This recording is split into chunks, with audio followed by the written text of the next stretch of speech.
जय हिंद। मैं sub inspector Avinash Chaudhary आप सभी का स्वागत करता हूं इस यूट्यूब चैनल पे। साथियों, जैसा कि मैंने पहले भी बताया था आपको कि एक उत्तर प्रदेश दरोगा की जो वैकेंसी आई है उसके रिगार्डिंग बच्चे काफ़ी परेशान हो रहे हैं कि इस बार का जो सेफ स्कोर होगा, किस मार्क्स को टारगेट करके चलें कि आने वाली भर्ती में हमारा एक स्थान पक्का हो जाए। ठीक है ना।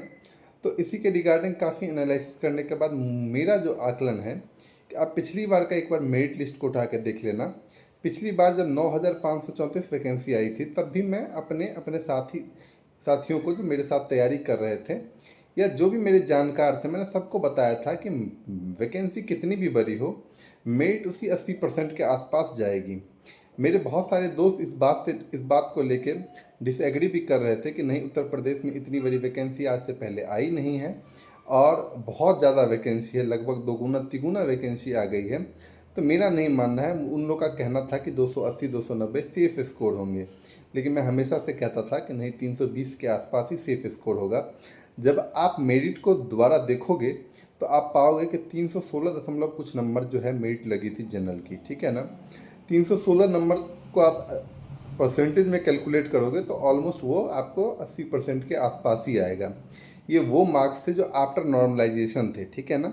बहुत ऐसे शिफ्ट में थे जिसमें बच्चों के नंबर कम हुए थे। ठीक है, कुछ नंबर बढ़े भी होंगे किसी न किसी शिफ्ट में, लेकिन ज़्यादातर बच्चों के नंबर कम हुए थे। तो आप इस चीज़ का आकलन अच्छे से कर लो कि भाई आपका टारगेट कितना होना चाहिए कि आफ्टर नॉर्मलाइजेशन भी आपके सफिशिएंट नंबर हो ताकि आपके मेरिट पे कोई फ़र्क ना पड़े। मैं आपको एक आकलन करने के लिए एक जो है अगर नंबर बताऊं तो मेरा ऐसा मानना है कि 340 प्लस ही इस बार सेफ हो पाएगा। मेरा ऐसा मानना है, अगर पिछली बार की तरह पेपर आता है, पिछली बार की तरह ही अगर लेवल को रखा जाता है, लेवल के साथ छेड़छाड़ नहीं किया जाता जैसा कि मुझे उम्मीद कम है, तो आप ये मान के चलो कि 340 के ऊपर ही आप अपने आप को सेफ फील करो। उससे नीचे आप सेफ नहीं हो। ठीक है ना। कंपटीशन का लेवल स्तर बहुत ऊपर हो गया। ठीक है, बच्चे पागलों की तरह मेहनत कर रहे हैं। मैं देख रहा हूँ कि मेरे इर्द गिर्द बहुत सारे ऐसे सिपाही हैं जो ड्यूटी के अलावा भी जम के मेहनत कर रहे हैं। ठीक है। तो जो बच्चे घर पे रह के तैयारी कर रहे होंगे, कोचिंग के थ्रू गाइडेंस ले रहे होंगे, ऑनलाइन प्लेटफॉर्म्स इतने सारे आए हैं। ठीक है ना।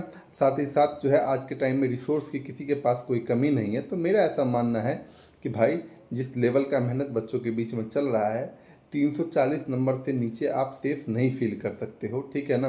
बाद में कि आप अपने मन को खुश करने के लिए अगर छोटा सा कोई डिजिट को टारगेट बनाना चाहते हो तो आप कर लो, बाद में जाके हो सकता है कि आपको जो है हताशा हो। ठीक है ना।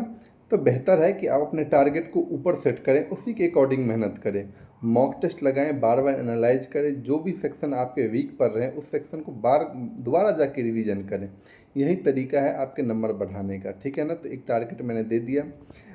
दूसरी बात, कैसे इतने नंबर लाए जाए, तो मैंने बताया कि आपको सेक्शन वाइज आपको देखने होंगे कि मैं किस सेक्शन में कमज़ोर हूँ, किस सेक्शन में मुझे मेहनत करने की ज़रूरत है। ठीक है ना। आप हिंदी को इस तरह से लेके देखो कि भाई हिंदी में आपको पूरे के पूरे नंबर लाने होंगे। ठीक है। मैथ्स में ऑलमोस्ट सारे नंबर लाने होंगे, रीजनिंग में पूरे स्कोर करने होंगे, क्योंकि जीएस जीके जीएस ऐसा सेक्शन होता है जहाँ पे आप कितना भी मेहनत कर लो ना, 2 4 5 7 क्वेश्चन जो है गलत होते ही होते हैं। ठीक है ना।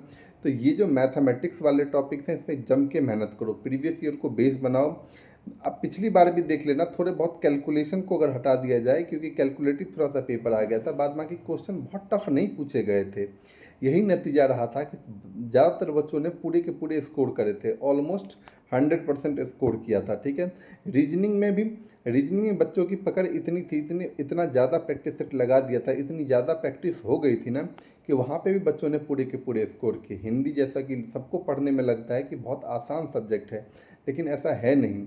जब वहाँ पे क्वेश्चंस गलत होते हैं ना तो ज़्यादा हताशा होती है, क्योंकि वो आसान क्वेश्चन देखने में लगते हैं, जब आप बारीकी से इसका अध्ययन करोगे तो मेरे अकॉर्डिंग मुझे तो बहुत टफ सब्जेक्ट लगने लग गया था लास्ट में। तो इसलिए किसी भी सब्जेक्ट को आप हल्के में ना लें, अच्छे से मेहनत करें। ठीक है ना।